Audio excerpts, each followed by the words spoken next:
Hello दोस्तों, कैसे हैं आप सभी। आशा करती हूँ आप सभी लोग बहुत ही अच्छे होंगे। मैं हूँ दिव्या वर्मा एंड आप सभी लोग हैं मेरे साथ इंडिया के बेस्ट स्टडी चैनल पर, जिसका नाम है स्मार्ट स्टडी 101। दोस्तों, आज हम लोग बात करने वाले हैं बीए सेकेंड ईयर की ड्राइंग से संबंधित एक महत्वपूर्ण टॉपिक के बारे में। तो आज हम लोग पढ़ने वाले हैं जातक कथाओं के बारे में। ठीक है, जब आप लोगों ने बौद्ध चित्रकला पढ़ी थी तो वहाँ पर आप लोगों ने ये वर्ड सुना होगा। ठीक है, जातक कथा क्या होती हैं और कौन सी जातक कथाएं महत्वपूर्ण है आपके एग्ज़ाम के लिए, तो आगे हम लोग सारा कुछ डिस्कस करने वाले हैं। ठीक है, चलिए देखते हैं। तो सबसे पहले हम लोग क्या जानेंगे, क्या होती हैं जातक कथाएं। ठीक है, अब जातक कथाएं हम लोग पढ़ने जा रहे हैं, तो सबसे पहले ये जान लें कि जातक कथाएं आखिर होती क्या हैं। चलिए देखते हैं। महात्मा बुद्ध के पूर्व जन्म की कहानियों को जातक कथाओं के नाम से जाना जाता है। महात्मा गौतम बुद्ध की जो पूर्व जन्म की यानी कि पिछले जन्म की जो कहानियाँ थीं, उन्हीं को जातक कथाओं के नाम से जाना जाता है। जातक कथाओं की कुल संख्या 547 है। ठीक है, चलिए आगे देखते हैं। जातक कथाएं, यहाँ पर देखिए कुछ महत्वपूर्ण जातक कथाएं हैं जिनके बारे में आगे हम लोग विस्तार में चर्चा करने वाले हैं। तो देखिए, शदंत जातक, हस्ती जातक, मृग जातक, सिंगलावदान, महाकपि जातक। तो इन सारी जातक कथाओं के बारे में अभी हम लोग आगे विस्तार में चर्चा करने वाले हैं। चलिए देखते हैं। तो पहली आपकी जातक कथा है छदंत जातक, जो कि गुफा संख्या 10 में चित्रित की गई है। चलिए देखते हैं। पूर्व जन्म में एक बार भगवान बुद्ध ने 6 दांतों वाले हाथी के रूप में जन्म लिया था। छदंत की 2 रानियां थीं, महासुभद्रा और क्षुद्र सुभद्रा। एक अवसर पर यह तीनों जंगल में प्रसन्नतापूर्वक विचर रहे थे कि अचानक से छदंत का सिर साल वृक्ष से टकराया, जिसके फलस्वरूप महासुभद्रा पर पुष्प तथा क्षुद्र सुभद्रा पर लाल चींटियां व सूखी टहनियां गिरीं। देखिए, ये भगवान बुद्ध के पूर्व जन्म की कहानी है। एक बार भगवान बुद्ध ने 6 दांतों वाले हाथी के रूप में जन्म लिया। ठीक है, इसीलिए इस कथा का शीर्षक है छदंत जातक, यानी कि 6 दांतों वाला। ठीक है, तो महात्मा बुद्ध ने हाथी के रूप में 6 दांतों वाले हाथी के रूप में जन्म लिया। इनकी 2 रानियां थीं, एक का नाम था महासुभद्रा और दूसरी का नाम था क्षुद्र सुभद्रा। ठीक है, तो एक बार तीनों ये जंगल में विचरण कर रहे थे या फिर टहल रहे थे, तो क्या होता है, छदंत का सिर साल वृक्ष से टकरा जाता है, जिससे क्या होता है, जो महासुभद्रा थी उसके ऊपर फूलों की वर्षा होती है, यानी कि फूल गिरने लगते हैं। ठीक है, और जो दूसरी होती है क्षुद्र सुभद्रा, उसके ऊपर लाल चींटियां और सूखी टहनियां गिरती हैं। ठीक है, फिर आगे क्या होता है, चलिए देखते हैं। क्षुद्र सुभद्रा ने छदंत से बदला लेने के लिए अगले जन्म में बनारस के राजा की रानी बनने का ईश्वर से वरदान प्राप्त किया। अगले जन्म में रानी बनने पर उसने सोनूत्तर नामक शिकारी को छदंत के दांत लाने के लिए जंगल भेजा, लेकिन सोनूत्तर के 7 वर्षों के निरंतर प्रयास करने के बाद भी दांत प्राप्त नहीं हो सके। तब सोनूत्तर का मंतव्य जानकर तथा अपने दुख दर्द की चिंता न करके छदंत ने स्वयं अपने दांत निकालकर सोनूत्तर को दे दिए। देखिए, महासुभद्रा पर फूल गिरते हैं और क्षुद्र सुभद्रा पर लाल चींटियां गिरती हैं और सूखी टहनियां गिरती हैं, जिससे कि क्षुद्र सुभद्रा नाराज हो जाती है और वो छदंत से बदला लेने की कोशिश करने लगती है। फिर वो क्या करती है, देखिए यहाँ पर वो तपस्या करती है कि उसे अगले जन्म में बनारस के राजा की रानी बना दें। ऐसा वो ईश्वर से वरदान प्राप्त कर लेती है। फिर वो अगले जन्म में रानी बन जाती है। ठीक है, और सोनूत्तर नामक एक शिकारी होता है जिसका नाम सोनूत्तर होता है, उसे आदेश देती है कि जंगल में जाओ और जो छदंत नामक हाथी है उसका दांत लेकर आओ।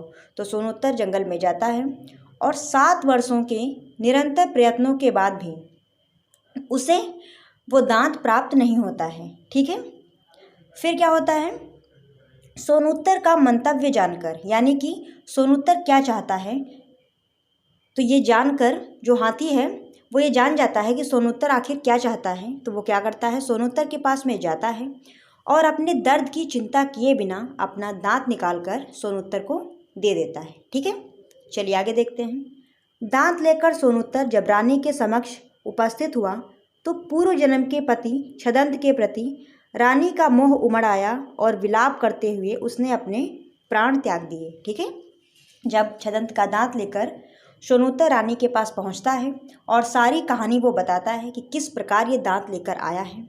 ठीक है, तो पूर्व जन्म में जो रानी थी वो छदंत की पत्नी थी, तो अपने पूर्व जन्म के पति के प्रति रानी का प्रेम जो है उमड़ आता है और रोने धोने लगती है, विलाप करने लगती है और अपने प्राण त्याग देती है। ठीक है, तो यही आपकी छदंत जातक की कहानी थी। ठीक है, छदंत की यह कहानी गुफा संख्या 17 में पुनः सफलता के साथ चित्रित की गई है। ठीक है, देखिए जो आपकी छदंत जातक वाली कहानी थी ये गुफा संख्या 10 में बनाई गई है, उसके बाद में फिर ये गुफा संख्या 17 में दोबारा से बनाई गई है। ठीक है, आगे देखते हैं। कहानी के विभिन्न अंश को एक ही क्रम में अनेक चित्र संयोजन में दर्शाया गया है। संपूर्ण घटना विवरण भित्ति के एक बड़े भाग पर चित्रांकित है। हाथियों के अंकन में अजंता के चितारे सिद्धहस्त थे, यानी कि हाथियों का चित्रण करने में जो अजंता के चितारे थे वो सिद्धहस्त थे, यानी कि बहुत अच्छा हाथियों का चित्रण कर लेते थे। ठीक है, क्षुद्र सुभद्रा का विलाप वाला चित्र संयोजन की परिपक्वता का प्रमाण है। भाव रेखांकन, रंग, लालित्य तथा चित्रोपम तत्वों के मेल का यह एक अनूठा उदाहरण है। चलिए आगे देखते हैं। अगली आपकी कथा है हस्ती जातक, जो कि गुफा संख्या 16 में चित्रित है। चलिए देखते हैं। इस चित्र में अपने किसी पूर्व जन्म में बोधिसत्व ने शक्तिशाली हाथी के रूप में जन्म लिया। वह बियाबान जंगल में अकेले रहते थे। एक दिन जंगल में दर्द भरी आवाज़ सुनकर हस्त रूपी बोधिसत्व उस आवाज़ की दिशा में चल दिए। भूखे प्यासे यात्रियों को देख उनमें दया उमड़ आई। देखिए, बोधिसत्व ने एक बार शक्तिशाली हाथी के रूप में जन्म लिया। ठीक है, और वो एक जंगल में रहते थे। ठीक है, तो जंगल में वो हमेशा ही रहते थे। तो एक बार क्या हुआ, उन्हें एक दर्द भरी आवाज़ सुनाई दी। तो वो जिधर से आवाज़ आ रही थी उसी की तरफ ये चल दिए। तो उन्होंने क्या देखा कि कुछ भूखे प्यासे राहगीर हैं, यानी कि यात्री हैं, और वहीं से ये आवाज़ आ रही है। ठीक है, भूखे प्यासे वो लोग चल रहे हैं। आगे देखते हैं। अतः यात्रियों की भूख मिटाने के लिए उन्होंने स्वयं झील के समीप स्थित एक पहाड़ी से कूदकर अपनी जान दे दी। इस प्रकार उन यात्रियों ने इनके मांस व झील के पानी से अपनी भूख प्यास शांत की। लेकिन जब यात्रियों ने उस मृत हाथी को पहचाना तो उसके त्याग से अभिभूत हो गए। चित्र में भूखे यात्री दिखाए गए हैं जो पहाड़ी पर खड़े सफ़ेद हाथी की ओर इंगित कर रहे हैं।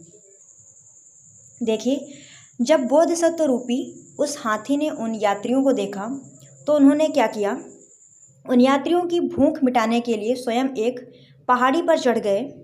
ठीक है, और वहाँ से कूदकर अपनी जान दे दी। पड़ोस में ही एक झील भी थी। तो वो यात्री जब वहाँ पर आए तो उस हाथी का मांस निकालकर अपनी भूख शांत की, और वहीं पर झील थी, उसका पानी पीकर अपनी प्यास शांत की। लेकिन जब यात्रियों को पता चला उस हाथी के बारे में, ठीक है, तो फिर उस हाथी के जो हाथी ने उनके लिए इतना त्याग किया था तो उसके लिए वो बहुत ज़्यादा अभिभूत हो गए। ठीक है, बहुत ज़्यादा दुखी हुए।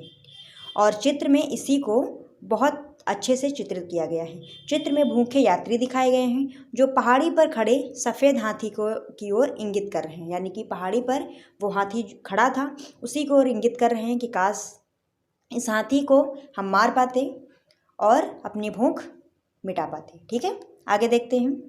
मृग जातक, ये गुफा संख्या 17 का चित्र है। चलिए देखते हैं। इस चित्र में एक सुनहरी मृग को एक कर्जदार व्यापारी को गंगा में आत्महत्या करने से बचाया और व्यापारी से यह भी प्रार्थना की कि इसकी चर्चा वह नगर में ना करे। जब व्यापारी बनारस आया तो उसे पता चला कि सुनहरे मृग का पता बताने पर वहाँ का राजा बहुत धन दे रहा है।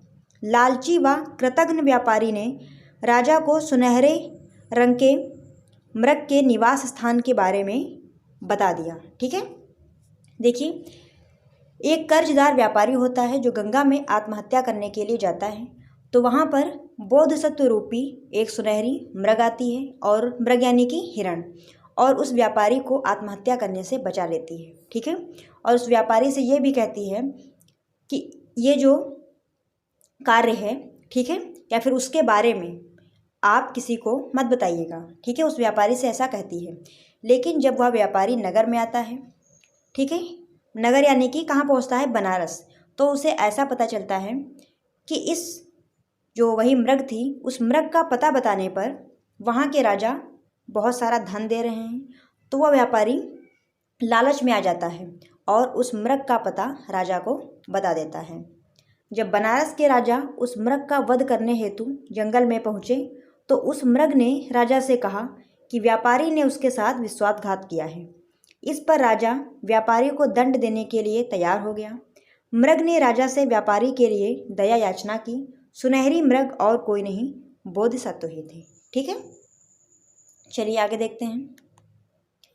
अगली अपनी आपकी जातक कथा है सिंघला बदान, जो कि गुफा संख्या 17 में चित्रित की गई है। इसमें क्या होता है, इस चित्र में सिंघक नामक व्यापारी का पुत्र सिंघल अपने 500 साथियों के साथ व्यापार हेतु निकला, लेकिन मार्ग में समुद्री तूफान में उसका सब कुछ नष्ट हो गया और वे ताम्रद्वीप पर पहुँचे। वहाँ पर नरभक्षी राक्षसियों ने उन्हें खा डाला। सिंघल बोधिसत्व रूपी सफ़ेद घोड़े के ले जाने के कारण बच गया। ठीक है, जो सिंघल होता है उसके पास में बोधिसत्व रूपी सफ़ेद घोड़ा होता है, इसीलिए सिंघल बच जाता है और उसके जो बाकी के साथी होते हैं उन साथियों को वहाँ पर जो नरभक्षी राक्षसियाँ होती हैं उनको खा डालती हैं। अंत में सिंघल ने उन राक्षसियों को भगा दिया, तभी से उस द्वीप का नाम सिंघल द्वीप हो गया। इतालवी चित्र सुरक्षा विशेषज्ञ सेनानी ने इस चित्र की बहुत प्रशंसा की है। ठीक है, चलिए आगे देखते हैं। अगला चित्र है महाकपि जातक, जो कि गुफा संख्या 17 में चित्रित किया गया है। महाकपि जातक वाले चित्र में बंदरों की उछल कूद का सुंदर चित्रण हुआ है। गंगा के किनारे आम के वृक्ष पर बहुत से बंदर रहते थे। बोधिसत्व रूपी बंदर के मना करने पर भी एक बंदर ने आम नदी में गिरा दिया। वह आम मछुआरों के माध्यम से बनारस के राजा को प्राप्त हुआ। आम के सुगंधित स्वाद से राजा का मन बड़ा प्रसन्न हुआ। राजा अपने पूरे दल बल के साथ आम प्राप्त करने उस आम के वृक्ष के पास पहुँचे। बोधिसत्व बंदर ने सबकी जान बचाने का एक उपाय ढूंढा। वृक्ष की अंतिम टहनी पकड़कर दूसरे वृक्ष की ओर लपके तथा साथी बंदरों से अपनी पीठ द्वारा बने पुल से उतर जाने के लिए कहा। इन बंदरों में पूर्व जन्म का चचेरा भाई देवदत्त भी था। उसकी बोधिसत्व से कभी नहीं पटती थी। देखिए, राजा वो आम प्राप्त करते हैं और उस आम का स्वाद उन्हें बहुत अच्छा लगता है। फिर वो जंगल में जाते हैं, उसी मतलब आम के वृक्ष के पास जाते हैं आम को प्राप्त करने। ठीक है, तो जो वहाँ पे बंदर रह रहे होते हैं, तो उनमें जो बोधिसत्व रूपी बंदर होता है वो सबकी जान बचाने के लिए, यानी कि जब राजा वहाँ पर आए हैं तो बंदर तो भगाए ही जाएंगे, उनको मारेंगे वो लोग जो उनके साथ में सेना थी राजा की। तो सभी बंदरों की जान बचाने के लिए जो बोधिसत्व रूपी बंदर होता है वो क्या करता है, जिस पेड़ पे सभी बंदर रह रहे थे उस वृक्ष की एक टहनी पकड़ता है और एक दूसरे वृक्ष की टहनी पकड़ता है, जिस प्रकार से एक पुल बन जाता है। ठीक है, और कहता है कि मेरी पीठ से होकर सभी लोग दूसरे पेड़ पर चले जाओ। ठीक है, तो इन सभी बंदरों में उसका एक चचेरा भाई होता है देवदत्त। ठीक है, जिससे बोधिसत्व की कभी नहीं पड़ती थी। ठीक है, वो क्या करता है, उचित अवसर समझकर बोधिसत्व की पीठ पर वह कूद पड़ा। इससे महाकपि बोधिसत्व को गहरी चोट आई। राजा ने दया से वशीभूत होकर उसका उपचार किया।